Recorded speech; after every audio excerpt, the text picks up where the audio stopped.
حضور نبی اکرم نور مجسم شاہ بنی آدم رسول محتشم سیدہ طیبہ طاہرہ زاہدہ حضرت آمنہ رضی اللہ تعالی عنہا کے گلشن کے مہکتب پھول جناب احمد مجتبیٰ محمد مصطفیٰ صلی اللہ تعالی علیہ وآلہ وسلم کے دربار گوہربار میں ہدیہ عقیدت پیش کرنے کے بعد محترم و محتشم سامعین کرام السلام علیکم ورحمۃ اللہ وبرکاتہ۔ اللہ کے فضل اور اس کی توفیق سے ماہ ذوالحجہ کی بابرکت گھڑیوں سے ہم گزر رہے ہیں۔ آج کا یہ خوبصورت دن حرم کعبہ کی رونق کا دن ہے۔ آج کا یہ خوبصورت دن بیت اللہ شریف کے زیب و زینت کا دن ہے۔ آج کا یہ دن بیت اللہ شریف کے گرد دلوں کے طواف کا دن ہے۔ آج کا دن تمام امت مسلمہ جہاں کہیں بس رہے ہیں ان کے دلوں میں بیت اللہ شریف بس رہا ہے۔ آج کا دن حج کا دن ہے۔ آج کے دن بیت اللہ شریف کا حج کیا جا رہا ہے۔ اسلام کے 5 ارکان ہیں، ان میں سے 5واں رکن حج بیت اللہ شریف ہے۔ اللہ جل وعلا نے قرآن پاک میں ارشاد فرمایا ان اول بیت وضع للناس للذی ببکہ، فرمایا دنیا کائنات میں سب سے پہلا گھر جو اس لیے بنایا گیا تاکہ لوگ وہاں پر آ کر عبادت کریں وہ مکہ المکرمہ میں بیت اللہ شریف ہے۔ اور اللہ جل وعلا نے اسی قرآن پاک میں ارشاد فرمایا وَلِلَّهِ عَلَى النَّاسِ حِجُّ الْبَيْتِ مَنِ اسْتَطَاعَ إِلَيْهِ سَبِيلًا، فرمایا کہ جس کے پاس استطاعت ہو راستے کی اس پر لازم ہے کہ وہ اللہ کی رضا کے لیے حج بیت اللہ شریف کرے۔ یاران محترم، برادران اہل سنت، 5 ارکان اسلام میں سے 2 رکن ایسے ہیں جن کو اللہ نے عید کے ساتھ جوڑ دیا ہے۔ ایک روزے مکمل کرو، اللہ عید الفطر کی خوشی عطا فرماتا ہے، اور دوسرا حج ہے، حج مکمل کرو، اللہ جل وعلا 10 ذوالحجہ کو عید الاضحیٰ کی خوشیاں نصیب فرماتا ہے۔ روزہ امیر و غریب سب کی عبادت ہے، لیکن حج ایک ایسی عبادت تھی کہ جو فقط امیر کر سکتا، صاحب استطاعت کر سکتا، تو اللہ جل وعلا نے ہمیں محروم نہ چھوڑا۔ جو آج بیت اللہ شریف پہنچے اللہ ان پر بھی رحمتوں کا نزول فرما رہا ہے، اللہ جل وعلا انہیں بھی خوشیاں عطا فرما رہا ہے، اور پوری کائنات میں جہاں بھی عالم اسلام کے لوگ بسنے والے ہیں عید الاضحیٰ کی خوشیاں دے کر رب انہیں بھی حج کی خوشیوں میں شامل فرما رہا ہے۔ حج کے بعد عید الاضحیٰ کی خوشی، یقیناً اس کو حج کو عید الاضحیٰ کے ساتھ منسلک کر دینا یہ اسی بات کی دلیل ہے کہ رب ذوالجلال حج کی خوشیاں پوری امت کو تقسیم فرماتا ہے۔ حج بیت اللہ کتنی عظیم عبادت ہے۔ حضرت ابو ہریرہ رضی اللہ تعالی عنہ آپ روایت کرتے ہیں، کہتے ہیں قال سمعت النبی صلی اللہ علیہ وآلہ وسلم، میں نے رسول پاک صلی اللہ علیہ وآلہ وسلم کو فرماتے ہوئے سنا، یقول کہ میرے محبوب نے ارشاد فرمایا من حج اللہ، جس نے بیت اللہ شریف کا حج کیا، جس نے بیت اللہ شریف کا حج کیا فلم یرفس ولم یفسق، نہ وہ اپنی عورت کے پاس گیا اور نہ ہی اس نے کوئی اور گناہ کیا۔ حج بیت اللہ کے دوران اس نے اللہ کی رضا کے لیے نیکیوں میں اپنے وقت کو ذکر و فکر میں گزارا۔ رجع، اور جب وہ حج کر کے اپنے گھر واپس آتا ہے فرمایا کہ یوم ولدتہ امہ، وہ ایسے ہی پلٹ کر آتا ہے جیسے ماں کے پیٹ سے آج نکلا ہے، جیسے ماں کے پیٹ سے بچہ آئے، نہ اس کے اوپر کوئی حقوق اللہ کی پامالی کا کیس ہے، نہ اس کے ذمے کوئی گناہ ہے۔ فرمایا جیسے پہلے دن کا بچہ ہوتا ہے ایسے ہی حاجی جب حج کر کے آتا ہے اللہ اس کے گناہوں کو ایسے دور فرما دیتا ہے۔ اسی طرح دوسری حدیث پاک میں رسول پاک صلی اللہ علیہ وسلم نے ارشاد فرمایا العمرۃ الی العمرہ، فرمایا ایک عمرہ دوسرے عمرے تک کفارۃ لما بینہما، ایک عمرہ دوسرے عمرے کے لیے ایسے ہی ہے کہ ان دونوں کے درمیان، 2 عمروں کے درمیان بندے سے جو خطائیں ہوتی ہیں اللہ جل وعلا 2 عمروں کے درمیان ان تمام خطاؤں کو معاف فرما دیتا ہے۔ اور فرمایا والحج المبرور لیس لہ جزاء الا الجنہ، فرمایا کہ جو حج مبرور ہے ایسا حج جو قبول ہی قبول ہے۔ اللہ جل وعلا نے ارشاد فرمائے حج مبرور کا جو اجر ہے وہ سوائے جنت کے کچھ اور نہیں ہے۔ جس کا حج مبرور ہو گیا، مقبول ہو گیا، فرمایا اللہ اسے جنت کا پروانہ عطا فرما دیتا ہے۔ اسی طرح ایک اور حدیث پاک میں حضور علیہ الصلوۃ والسلام نے ارشاد فرمایا، حضرت عمر بن خطاب رضی اللہ تعالی عنہ اس کے راوی ہیں، کہتے ہیں قال رسول اللہ صلی اللہ علیہ وآلہ وسلم، رسول پاک نے ارشاد فرمایا تابعوا بین الحج والعمرہ، فرمایا کہ حج اور عمرے کو ملا کر کرو۔ حج اکیلا بھی کر سکتے ہیں، عمرہ اکیلا بھی کر سکتے ہیں، لیکن فرمایا جب حج کرو تو حج اور عمرے کو ملا کر کرو۔ جو حج اور عمرے کو ملا کر کرے گا فإن متابعة بینہما تنفی الفقر والذنوب، فرمایا کہ اللہ رب العزت اس حج اور عمرے کو ملانے کی برکت سے اس کی تنگ دستی بھی دور فرما دے گا، اس کے گناہوں کو بھی دور فرما دے گا۔ کیسا دور فرمائے گا؟ فرمایا کما ینفی الکیر خبث الحدید، جیسے بٹی لوہے کے میل کو دور کر دیتی ہے، ویسے ہی حج اور عمرے کو ملا کر کرنا انسان کو گناہوں سے اور فقر سے، تنگ دستی سے ایسے دور کر دیتا ہے۔ تو حج بیت اللہ شریف رسول پاک صلی اللہ علیہ وآلہ وسلم نے ارشاد فرمایا تنگ دست ہو تو حج کرو، تنگ دست ہو تو حج کرو، جو حج کرے گا اللہ اس کے رزق میں برکتیں عطا فرما دے گا۔ اللہ اکبر کبیرہ۔ یاران محترم، حاجی کتنا خوش نصیب ہے۔ حاجی جو ہے وہ میرے رب کے گھر کا مہمان ہے، حاجی جو ہے وہ رب ذوالجلال کے گھر کا مہمان ہے۔ اللہ اکبر کبیرہ۔ اگر کوئی بندہ کسی کے ہاں مہمان بن کر جائے نا، مہمان بن کر جائے، تو اگر کوئی ایسا بندہ ہو جو بڑی ٹھیک ٹھاک، جس کو اللہ نے دولت دی ہو، ہم اسے فون کریں نا حضرت صاحب ہم آپ کے پاس آنے لگے ہیں، تو وہ کہے گا قاری صاحب اگر آپ کے پاس کوئی سہولت نہیں تو میں آپ کو گاڑی بھیجتا ہوں۔ یعنی اگر کسی امیر، کسی بادشاہ، کسی وزیر کے پاس اگر کوئی مہمان بن کر جائے تو جو مہمان ہوتا ہے وہ اپنے گھر سے نکلتا نہیں کہ میزبان کی عنایتیں شروع ہو جاتی ہیں، اور جو رب کے گھر کے مہمان ہیں وہ تو بادشاہوں کے بادشاہ کے مہمان ہیں۔ دنیا کے امیر اگر ان کے مہمان بنے تو گھر کی دہلیز سے نکلیں تو میزبان کی عنایتیں شروع ہو جاتی ہیں۔ تو سوچو تو صحیح، جو حاجی میرے رب کے گھر کا مہمان بن رہا ہے، اللہ کی عنایتیں کیسی شروع ہو رہی ہوں گی۔ میرے رسول پاک صلی اللہ علیہ وآلہ وسلم نے ارشاد فرمایا جو اب حج کرنے کے لیے اپنے گھر سے نکلا، سواری پر بیٹھا، فرمایا اونٹ کے ہر قدم کے بدلے اللہ 1,00,000 نیکیوں کا اجر عطا فرماتا ہے۔ اونٹ نے کوئی سواری ہے، جتنے اونٹوں کے قدم بنتے ہیں، آج لوگ کہیں کہ جناب ہم تو ہوائی جہاز میں جاتے ہیں، ہم تو گاڑیوں میں جاتے ہیں، لیکن یہ کتنا رستہ ہے، اونٹ کے کتنے قدم بنتے ہیں، جو ایک قدم پہ 1,00,000 نیکیوں کا اجر عطا کر سکتا ہے، اسے یہ بھی پتہ ہے کتنے قدم بنتے ہیں۔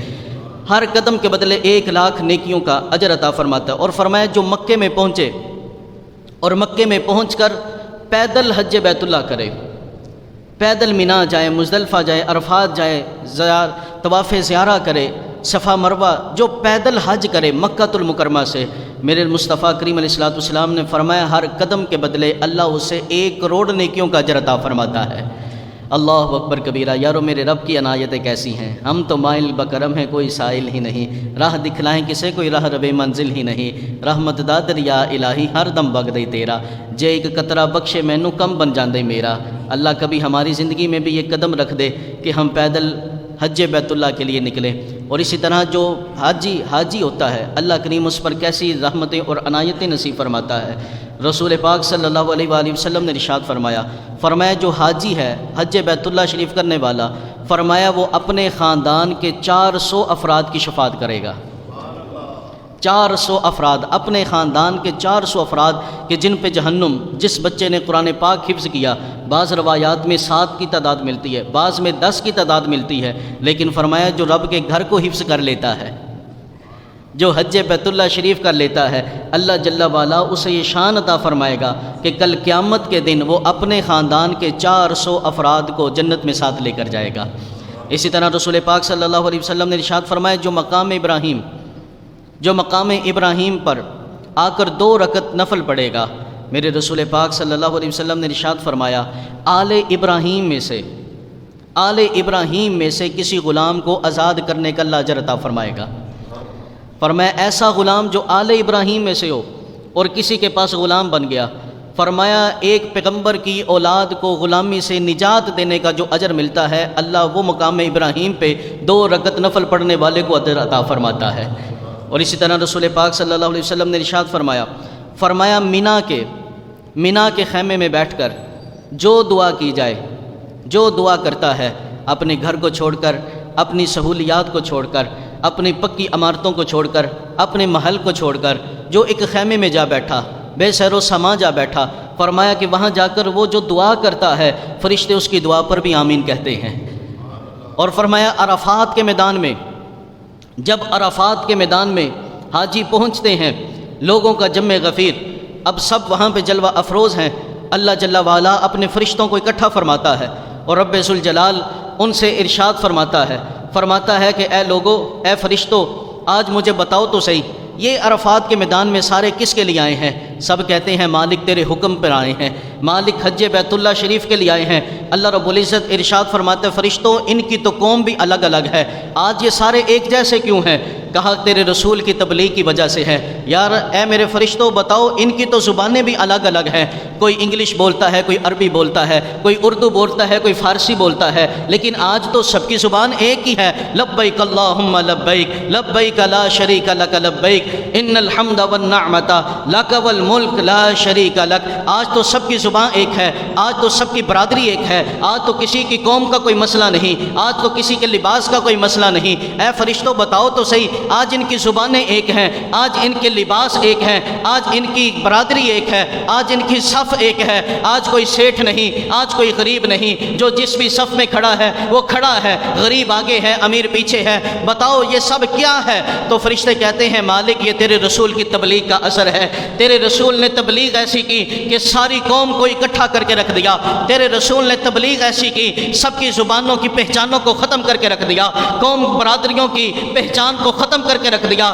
آج مالک یہ تیرے حکم پر اکٹھے ہو گئے ہیں۔ اللہ جل وعلا پھر ارشاد فرماتا ہے اے فرشتوں، تم تو کہتے تھے یہ خون ریزی کرے گا، انسان کو پیدا کرے گا، یہ فساد کرے گا، لیکن فرشتوں دیکھو یہ میرے بندے ایسے بھی ہوتے ہیں۔ اللہ فخر کرتا ہے عرفات کے میدان میں حاجیوں پر، اللہ کریم فرشتوں کے سامنے فخر کرتا ہے، تم تو کہتے تھے فساد کرے گا، لیکن دیکھو میرے بندے آج میرے حکم پہ لبیک کہتے ہوئے اپنے گھر کو سارے سامان کو چھوڑ کر میرے لیے عرفات کے میدان میں جمع ہے۔ اللہ رب العزت ارشاد فرماتے ہیں فرشتوں بتاؤ پھر ان کے ساتھ کیا کرنا چاہیے، پھر ان کے ساتھ کیا کرنا چاہیے جو میرے حکم پہ عرفات کے میدان میں آ بیٹھے، جو میرے حکم پر آج اپنا سب کچھ چھاڑ کر آ بیٹھے، جو میرے کہنے پر اپنی ہر پہچان کو چھوڑ کر ایک اسلامی پہچان لے کر آ بیٹھے، بتاؤ ان کے ساتھ کیا ہونا چاہیے؟ فرشتے کہتے ہیں مالک پھر ان کی بخشش ہونی چاہیے۔ اللہ ارشاد فرماتا ہے اے فرشتوں گواہ رہنا، میں نے ان سب کی بخشش کر دی ہے، میں نے ان سب کی بخشش کر دی ہے۔ یہ حج ہر لمحے نیکی ہی نیکی ہے، ہر لمحے جناب والا یہ برکت ہی برکت ہے۔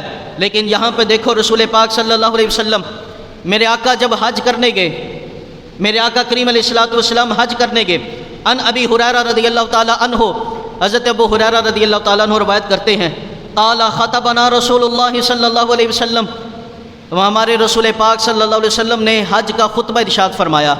کیسے وہ خوبصورت لمحات تھے، کیسے وہ خوبصورت لمحات تھے، وہ 10 ہجری کا حج جس حج کی امیری میرے مصطفیٰ کر رہے تھے، وہ 10 ہجری کا حج جس پہ خطیب پہ خود میرے مصطفیٰ تھے۔ حضور علیہ السلام نے خطبہ ارشاد فرمایا فقال ایھا الناس قد فرض اللہ علیکم الحج، فرمایا اے لوگو اللہ نے تم پر اس گھر کا حج فرض کر دیا ہے، فحجوا، پس تم حج کرو اس گھر کا۔ فقال رجل، اب یہاں پہ شان رسالت بھی سنو، مقام رسالت بھی سنو۔ حضور علیہ السلام نے حج کے موقع پر خطبہ میں ارشاد فرمایا اللہ نے اس گھر کا حج تم پہ فرض کر دیا ہے۔ فقال رجل، ایک صحابی کھڑے ہوئے اور کھڑے ہو کر کہنے لگے اکل عام، یا رسول اللہ کیا ہر سال فرض ہو گیا؟ کیا ہر سال حج فرض ہو گیا؟ کیا ہر سال ہم حج کرنے کے لیے آئیں گے؟ فسکتا، رسول پاک صلی اللہ علیہ وسلم خاموش رہے، حتی قالہا ثلاثا، یہاں تک کہ سائل نے 3 دفعہ سوال کیا، کیا یا رسول اللہ ہر سال حج فرض ہو گیا؟ کیا ہر سال حج فرض ہو گیا؟ کیا ہر سال حج فرض ہو گیا؟ میرے محبوب صلی اللہ علیہ وسلم کی زبان جنبش میں آتی ہے، اللہ اکبر کبیرہ، وہ زبان جس کو سب کن کی کنجی کہیں، اس کی نافذ حکومت پہ لاکھوں سلام۔ میرے محبوب کریم علیہ الصلوۃ والسلام کی وہ زبان کہ جس کے بارے میں رب فرماتا ہے وما ینطق عن الہوی، میرا محبوب بولتا ہی تب ہے جب خدا کہتا ہے، وہی بولتا ہے جو خدا چاہتا ہے۔ اللہ اکبر کبیرہ۔ کہا فقال رسول اللہ صلی اللہ علیہ وسلم، آج جو لوگ کہتے ہیں انبیاء اور ولیوں کا کوئی مقام نہیں رب کے حضور، آج جو کہتے ہیں نبیوں اور ولیوں کا کوئی شان و رتبہ نہیں رب کے حضور، وہ اس حدیث پاک کو سنیں۔ مسلم شریف کے اندر کتاب الحج کی 1337 نمبر حدیث پاک ہے۔ رسول پاک صلی اللہ علیہ وسلم نے ارشاد فرمایا لو قلت نعم لوجبت، فرمایا صحابہ اگر میں اس کے سوال پہ نعم کہہ دیتا، اگر میں ہاں کہہ دیتا، اگر میرے صحابی نے پوچھا ہر سال حج فرض ہو گیا، اگر میں بس اتنا ہی کہہ دیتا نا ہاں، میرا تو ایک لفظ نعم نکلنا تھا، میرا تو ایک لفظ جنبش ہونی تھی، میں نے تو ایک تھوڑی سی زبان کو حرکت دینی تھی، لیکن ہوتا کیا لواجبت، میری امت پہ ہر سال حج فرض ہو جاتا، میری امت پر ہر سال حج فرض ہو جاتا۔ آج جو کہتے ہیں رسول پاک صلی اللہ علیہ وسلم کا کوئی مقام نہیں اللہ کے حضور، بس وہ ایک پیغام لے کر آئے، بس وہ ہم تک ایک دعوت لے کر آئے، بس ہم تک وہ رب کا قرآن لے کر آئے، بس ہمارے پاس وہ رب کی وحی لے کر آئے، بس اتنی ان کی اہمیت ہے۔ میں کہتا ہوں نا نا نا، ارے میرے رب نے مصطفیٰ کو یہ مقام دیا ہے، میرے محبوب جسے حلال کہہ دے رب اسے حلال کر دیتا ہے، میرے محبوب جسے حرام کر دے رب اسے حرام کر دیتا ہے۔ کیسا اختیار دیا گیا، کیسا اختیار محبوب کو دیا گیا۔ ارے فرض کرنا یہ کام رب کا ہے، لیکن حج کا میدان بتاتا ہے فرض کرنا رب بھی فرض کر سکتا ہے اور رب کی عطا سے مصطفیٰ بھی کر سکتے ہیں۔ فرمایا اگر میں کہہ دیتا نا ہاں ہر سال فرض ہو گیا تو صحابہ ہر سال حج فرض ہو جاتا۔ فرمایا کہ ولما استطعتم، لیکن صحابہ ہر سال فرض نہیں، جس کے پاس استطاعت ہو اس کے لیے زندگی میں ایک بار حج کرنا فرض ہے۔ اللہ اکبر کبیرہ۔ رسول پاک صلی اللہ علیہ وسلم کو اللہ نے کیسی شان و عظمت عطا فرمائی۔ اسی طرح عورتوں کا جہاد کیا ہے، عورتوں کا جہاد کیا ہے۔ حضرت عائشہ صدیقہ رضی اللہ تعالی عنہا آپ روایت کرتی ہیں، کہتی ہیں کہ قالت استأذنت النبی صلی اللہ علیہ وسلم فی الجہاد، کہتی ہیں کہ ایک دفعہ نا رسول پاک صلی اللہ علیہ وسلم جہاد کے لیے جا رہے تھے، صف بندی ہو رہی تھی، صحابہ اکرام علیہم رضوان کو اکٹھا کیا جا رہا تھا کہ آؤ جہاد کے لیے۔ اب جب جہاد کی صفیں اکٹھی ہونے لگی، میں نے رسول پاک صلی اللہ علیہ وسلم سے آ کر اجازت مانگی کہ یا رسول اللہ مجھے بھی جہاد کی اجازت عطا فرمائے، میں بھی آپ کی اجازت سے جہاد میں اترنا چاہتی ہوں۔ ام المؤمنین سیدہ عائشہ صدیقہ رضی اللہ تعالی عنہا آپ فرماتی ہیں جب میں نے رسول پاک سے کہا نا میں جہاد میں جانا چاہتی ہوں، تو سنو میرے محبوب نے کیا ارشاد فرمایا، فقالا، تو رسول پاک نے ارشاد فرمایا جہاد کن الحج، فرمایا عورتوں کا جہاد یہی ہے کہ وہ حج کیا کرے۔ فرمایا جو عورت حج کرے گی، عورتوں کا جہاد یہی ہے وہ حج کرے، جو عورت حج کرے گی گویا کہ وہ جہاد فی سبیل اللہ میں حصہ لیتی ہے، اللہ اتنا اجر اسے عطا فرماتا ہے۔ تو یاران محترم برادران اہل سنت، حج بیت اللہ شریف بڑی خوبصورت عبادت ہے، بڑی خوبصورت عبادت ہے، اور میں یوں کہا کرتا ہوں قرآن پاک کا اگر مطالعہ کریں، ہر نیک عمل کی کوئی نہ کوئی اذان ہوتی ہے۔ اذان کہتے ہیں، اذان اس کو کہتے ہیں دعوت دینا، اذان کا مطلب ہوتا ہے پیغام پہنچانا۔ یہ جو اللہ اکبر کی صدائیں آپ سنتے ہیں، یہ کیا ہے؟ یہ نماز کا پیغام دینا ہے کہ بھئی نماز کا وقت ہو گیا ہے۔ اذان کا مطلب ہوتا ہے پیغام دینا۔ ہر نیک عمل کی کوئی نہ کوئی اذان ہوتی ہے، ہر نیک عمل کی کوئی نہ کوئی پیغام دینے کا طریقہ ہوتا ہے، لیکن نماز فجر ہو یا نماز ظہر ہو، نماز عصر ہو نہ یا نماز مغرب ہو یا عشاء ہو، ہر نماز کا جو مؤذن ہے وہ امتی ہوتا ہے۔ ہر نماز کا، ہر عبادت کا مؤذن، اذان دینے والا امتی ہوتا ہے، لیکن حج ایک ایسا فریضہ ہے جس کا اذان دینے والا ایک پیغمبر ہے۔ گج کے بولو ذرا یار۔ اللہ کریم نے قرآن پاک میں ارشاد فرمایا وَأَذِّن فِي النَّاسِ بِالْحَجِّ، اللہ اکبر کبیرہ۔ اور پھر نبی بھی وہ جسے رب کا خلیل کہتے ہیں، نبی بھی وہ جسے رب کا خلیل کہتے ہیں، جسے رب نے خود اپنا خلیل بنایا۔ جسے فرشتوں نے خلیل مانا، جسے انبیاء نے خلیل اللہ مانا، ارے وہی پیغمبر جو آگ میں اتر جائے تو آگ گلزار ہو جائے، وہی پیغمبر جو ملت کفر کے سامنے اکیلا کھڑا ہو جائے، وہی پیغمبر جو کفرستان میں چلا جائے اسے ایمان کی بستی بنا دیتا ہے، ارے وہی پیغمبر جو نمرود کے سامنے تنہا کھڑا ہو جاتا ہے، ارے وہی پیغمبر جو کفر کے سامنے آنکھوں میں آنکھیں ڈالتا ہے، ارے وہی پیغمبر جسے جد الانبیاء کہا جاتا ہے، ارے وہی پیغمبر جن کی نسل میں اسماعیل آتے ہیں، ارے وہی پیغمبر جو اپنی اولاد کو، اپنی بیوی کو صفا مروہ کی پہاڑی پہ چھوڑ آتے ہیں، ارے وہی پیغمبر جو رب کے حکم پہ اپنی اولاد کو رب کے رستے پہ چھوڑ آتے ہیں، ارے وہی پیغمبر جو بیت اللہ کی عمارت کو تعمیر کرتے ہیں، ارے وہی پیغمبر جو اپنے بیٹے کے گلی پہ چھری چلا دیتے ہیں، ارے وہی پیغمبر جس کی چھری کو بیٹے پہ اللہ چلنے نہیں دیتا ہے، ارے وہی پیغمبر جو اپنے بیٹے کو قربان کر رہا ہے لیکن اللہ اس کی جگہ پہ فدیے کے طور پہ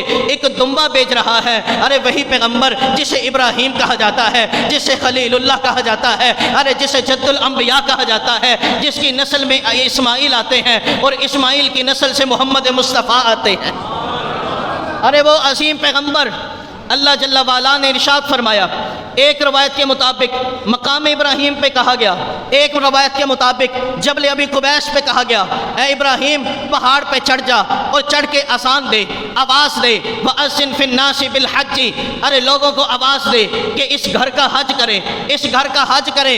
ابراہیم اللہ کی بارگاہ میں عرض کرتے ہیں، تفسیر ابن کثیر ہے، تفسیر مدارک ہے، تفسیر خازن ہے، اس آیت کے تحت دیکھو تو صحیح، ابراہیم علیہ السلام اللہ کی بارگاہ میں عرض کرتے ہیں، کہتے ہیں میں میرے مالک، میں جبل ابی قبیس پہ چڑھ جاؤں، میں وہاں پہ پتھر پہ کھڑا ہو کر اگر لوگوں کو دعوت دوں، ارے جبل ابی قبیس پہ تو لوگ نہیں بستے، وہاں تو کوئی بستی نہیں رہتی، وہاں پہ کوئی لوگ نہیں رہتے، وہاں کوئی شہر نہیں بستا، اے اللہ میری آواز کہاں تک جائے گی، میری آواز پہ کون آئے گا؟ اللہ نے فرمایا، اے ابراہیم آواز دینا تیرا کام ہے، آواز پہنچانا تیرے رب کا کام ہے۔ گج کے بولو ذرا۔ آج لوگ ہمیں کہتے ہیں جناب درود پڑھتے ہو، درود کیسے پہنچ جاتا ہے؟ درود پڑھتے ہو، درود کیسے پہنچ جاتا ہے؟ میں پوچھتا ہوں، بتاؤ ابراہیم نے جبل ابی قبیس پہ کھڑے ہو کر آواز دی، روایات میں آتا ہے کہاں کہاں تک پہنچی؟ فرمایا شرق تک پہنچی، مغرب تک پہنچی، شمال تک پہنچی، جنوب تک پہنچی، عالم ارواح تک پہنچی، یہاں تک کہ ماں کے پیٹ کے اندر جو بچے تھے ان کے کانوں تک پہنچی، یہاں تک کہ باپ کی صلب میں، باپ کی پشت میں جتنی اولاد تھی سب تک پہنچی، سب تک پہنچی۔ میں پوچھتا ہوں یہ کس نے پہنچائی تھی؟ کہتے ہیں خدا نے پہنچائی تھی۔ تو بس ہم بھی تو یہی کہتے ہیں، ہم درود یہاں سے پڑھتے ہیں، ہمارا خدا ہماری آواز کو مدینے پہنچا دیتا ہے۔ لوگ کہتے ہیں کیسے پہنچی تھی؟ ارے جو خدا ابراہیم کی آواز کو پہنچا سکتا ہے، جو خدا ابراہیم کی آواز کو پہنچا سکتا ہے، یاد رکھنا وہی خدا ہم غریبوں کی آواز کو بھی مدینے پہنچا سکتا ہے۔ آج لوگ کہتے ہیں پھر اچھا قبر میں لوگ کیسے جواب دے سکتے ہیں؟ قبر میں ولی کیسے جواب دے سکتا ہے؟ دنیا سے جانے والا قبر میں کیسے جواب دے سکتا ہے؟ دنیا سے جانے والے پیغمبر قبر میں کیسے جواب دے سکتے ہیں؟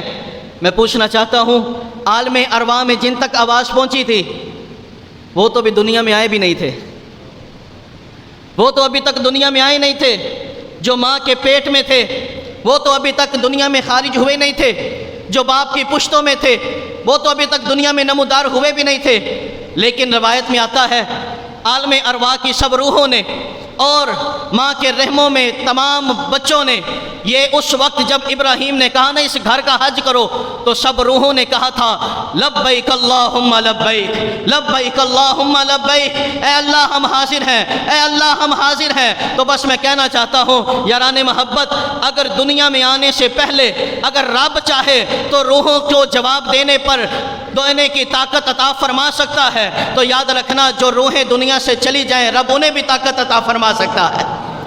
جو روحیں دنیا میں آنے سے پہلے بول سکتی ہیں رب کے حکم پہ، اسی رب کے حکم پہ قبر میں ولی بھی بول سکتا ہے، رب کا نبی بھی بول سکتا ہے۔ ہم تو یہ کہتے ہی نہیں کہ ہم خود سب کچھ کرتے ہیں، ہم تو یہی کہتے ہیں ہمارا جواب بھی خدا پہنچاتا ہے، ہمارا نبی جو ہمیں جواب دیتا ہے وہ بھی رب کی طاقت اور عطا سے دیتا ہے۔ ہمارا تو منصب، ہمارا تو موقف یہ ہے۔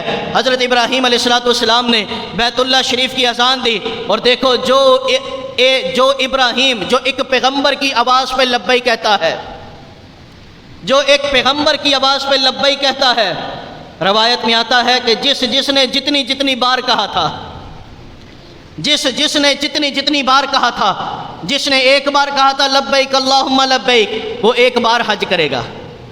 جس نے نبی کی اذان پہ 2 بار کہا تھا لبیک اللہم لبیک، لبیک اللہم لبیک، وہ زندگی میں 2 بار حج کرے گا۔ جس نے 3 بار کہا وہ 3 حج کرے گا۔ جس نے 4 بار کہا وہ 4 بار حج کرے گا۔ ارے نبی کی اطاعت سے اللہ اتنا کرم فرما دیتا ہے، جو نبی کی اطاعت کرتا ہے اللہ اس پر اتنا کرم عطا فرما دیتا ہے۔ اور یاران محبت، برادران اہل سنت، آج ہمیں بھی تھوڑا اس انداز میں سوچنا ہوگا۔ آج کوئی بندہ حج کرنے کے لیے جائے نا، حج کرنے کے لیے جائے، ہم سے ملاقات کرنے کے لیے جائے، ہم آگے سے بھلا کیا کہتے ہیں؟ او یارو ذرا اجوا کھجور تو لے کر آنا۔ حاجی حج کرنے کے لیے کوئی بندہ جا رہا ہے اور ہمارا کوئی عزیز ہم سے ملنے کے لیے آ رہا ہے، ہم آگے سے کیا فرمائشیں کرتے ہیں؟ او یار وہ عرب کا وہاں کا نا سونا بڑا اچھا ہوتا ہے، وہ کوئی زیور تو میرے لیے لے کر آنا۔ کوئی کیا فرمائش کرتا ہے، کوئی کیا فرمائش کرتا ہے۔ سنو صحابہ کیا فرمائش کرتے تھے، اور سنو میرے مصطفیٰ نے کیا تربیت دی ہے۔ حضرت ابو دردہ رضی اللہ تعالیٰ عنہ آپ کے ایک دوست تھے، صحابی رسول، حج کرنے کے لیے جا رہے تھے۔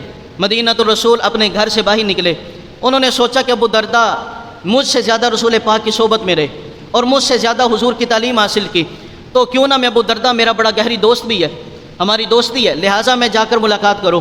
حضرت ابو دردہ رضی اللہ تعالیٰ عنہ کے پاس ملاقات کرنے کے لیے آئے۔ جیسے ملاقات کرنے کے لیے آئے نا، گھر میں دروازے پہ دستک دی، اندر پوچھا ابو دردہ ہے؟ ماں نے آواز دی، دردہ نے آواز دی، کہا بیٹا ابو دردہ تو باہر کسی کام کے لیے نکلے ہیں۔ تو کہنے لگے اماں جی پھر آئیں تو میرا سلام بھی کہنا، اور انہیں کہنا کہ تیرا یار حج کرنے کے لیے گیا ہے، حج کرنے کے لیے گیا۔ حضرت دردہ کہنے لگی اچھا جا رہے ہو تو پھر ایک میری حدیث پاک بھی سنتے چلے جاؤ۔ میرے رسول پاک صلی اللہ علیہ وسلم نے ارشاد فرمایا جب کوئی بندہ کسی کے لیے دعا کرتا ہے، جب کوئی بندہ کسی کے لیے دعا کرتا ہے، اللہ کریم نے ایک فرشتے کو مقرر کر رکھا ہے، جب کوئی کسی کے لیے دعا کرتا ہے، کسی دوسرے کے لیے دعا کرتا ہے، وہ فرشتہ اس کے پاس آ کر کھڑا ہو جاتا ہے۔ جب کوئی بندہ کسی کے لیے دعا کرتا ہے، وہ فرشتہ کہتا ہے مالک اس کی دعا بعد میں قبول کرنا، میری دعا اس کے حق میں یہی پہلے قبول کر لے۔ کوئی کسی کے لیے دعا کرتا ہے یا اللہ اس کو بیماری سے شفا دے دے، فرشتہ کہتا ہے یا اللہ اس کو تو میری دعا پہ شفا دے دے۔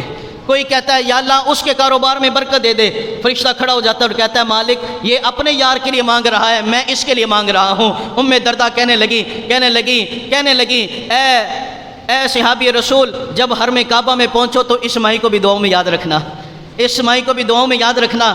کوئی عمرے کے لیے جائے، حج کے لیے جائے، اسے دعا کا کہا کرو، اسے دعا کا کیا کرو۔ اب حضرت ابو دردہ رضی اللہ تعالیٰ عنہ کے گھر سے نکلے، ابھی گلی کے نکر میں پہنچے تھے کہ حضرت ابو دردہ سے ملاقات ہو گئی۔ ابو دردہ رضی اللہ تعالیٰ عنہ سے ملاقات ہوئی تو ابو دردہ سے بتایا گیا کہ میں حج کے لیے جا رہا ہوں، تو حضرت ابو دردہ نے بھی یہی کہا میرے لیے دعا کرنا، اور یہی دعا کے متعلق حدیث پاک بیان کی۔ اور پھر حضرت ابو دردہ کہنے لگے میری اماں اکثر مجھ سے اعتراض کرتی ہے، اکثر وہ مجھ سے گلہ کرتی ہے، ابو دردہ تو دعا کرنے بیٹھتا ہے تو بیٹھا ہی رہتا ہے، دعا کرنے بیٹھتا ہے تو بیٹھا ہی رہتا ہے۔